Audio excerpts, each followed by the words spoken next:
क्या आपने कभी किसी ऐसे स्थान या मंदिर के बारे में सुना है जिसे स्वयं अलौकिक शक्तियों की सहायता से बनाया गया हो? नहीं? तो आइए चलते हैं औरंगाबाद। मुंबई की भीड़ भाड़ से लगभग 300 किलोमीटर दूर यूनेस्को के विश्व धरोहर स्थल में मौजूद है भारत का सबसे बड़ा rock cut Hindu temple, the Kailasa temple. Ellora की गुफाओं में स्थित यह मंदिर अत्यंत ही विशाल और अद्भुत है। मंदिर की कहानी की शुरुआत से पहले इसका इतिहास जानना बेहद जरूरी है। कुछ कथाओं के अनुसार इस मंदिर का निर्माण राष्ट्रकूट के राजा कृष्ण प्रथम ने करवाया था। कथा अनुसार एक दिन राजा गंभीर रूप से बीमार हो जाते हैं। कोई भी दवा या इलाज उनके किसी काम नहीं आ रही थी।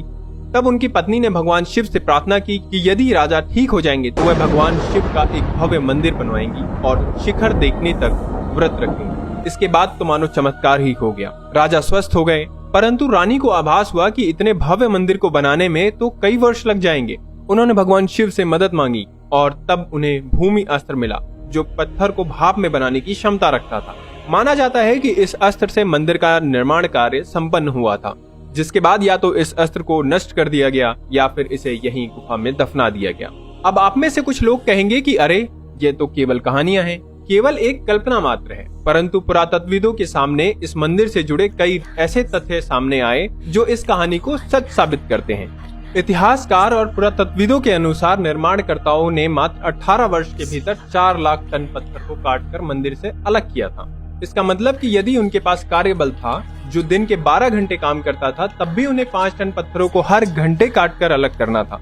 अब चलिए मान लेते हैं कि उन्होंने 12 नहीं बल्कि पूरे 24 घंटे काम किया होगा, परंतु फिर भी उन्हें 2.5 टन पत्थरों को हर घंटे अलग करना होता। यह बड़े ही आश्चर्य की बात है कि आज जब हमने स्वयं को इतना विकसित कर लिया है, तब भी हम हमारी आधुनिक तकनीक के सहारे इस मंदिर को इतने कम वक्त में पूरा नहीं बना सकते। Madam HP. बेलावेत्स्की, एक प्रसिद्ध रूसी लेखिका और थियोसॉफिकल सोसाइटी की संस्थापिका, अपनी किताब द सीक्रेट डॉक्ट्रिन में यह दावा करती हैं, यूरोपियन विद्वान और पुरातत्वविद दोनों ही एलोरा जैसी साइट के बारे में पूरी तरह से गलत है। उनके अनुसार भारतीय ब्राह्मण और योगियों के पास एलोरा जैसे स्थान की बेहतर समझ। एलोरा केव्स के नीचे असंख्य गुप्त मार्ग, गलियारे और अनेक भूल भुलैया रास्ते मौजूद हैं। ऐसा माना जाता है कि यह भूमिगत सुपरनैचुरल सिटीज में जाने का एक रास्ता है, जहां शुरुआती समय में प्राचीन उपकरण और अलौकिक मशीनें आज भी मौजूद, जिनकी सहायता से इस सुरंगों को बनाया गया होगा।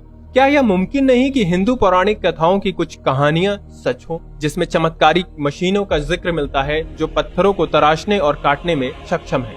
इस विषय में जॉर्जिया कहते हैं कि यह बहुत हद तक संभव है कि किसी वक्त अलौकिक शक्तियों ने हमारे पूर्वजों के साथ संपर्क किया हो और उन्हें आधुनिक तकनीकों से वाकिफ कराया हो। उनका विचार था कि कैलाश मंदिर उन स्थानों में से एक है जहां अलौकिक शक्तियों के साथ हमारा सीधा संपर्क स्थापित हुआ था।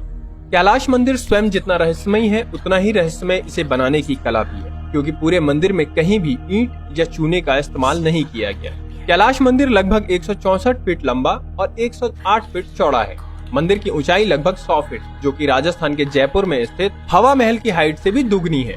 आमतौर पर किसी मंदिर या भवन को बनाते वक्त पत्थरों के टुकड़े को एक के ऊपर एक जमाया जाता है, परंतु कैलाश मंदिर को बनाने के लिए बिल्कुल ही अनोखा तरीका अपनाया गया है। जैसे एक मूर्तिकार पत्थर से मूर्ति तराशता है, ठीक वैसे ही एक पहाड़ को ऊपर से नीचे काटते हुए मंदिर को बनाया गया है। पत्थरों को काट काट कर मंदिर के खंभे, दीवार और द्वार पर नक्काशियां बनाई गई हैं। इसके अलावा पानी को स्टोर करने का सिस्टम, नालियां, टावर, पुल, महीन डिजाइन, खूबसूरत सीढ़ियां, गुप्त रास्ते, सब कुछ पत्थरों को काट कर बनाया गया है, जो कि उस समय के मुकाबले एक सामान्य बात नहीं है।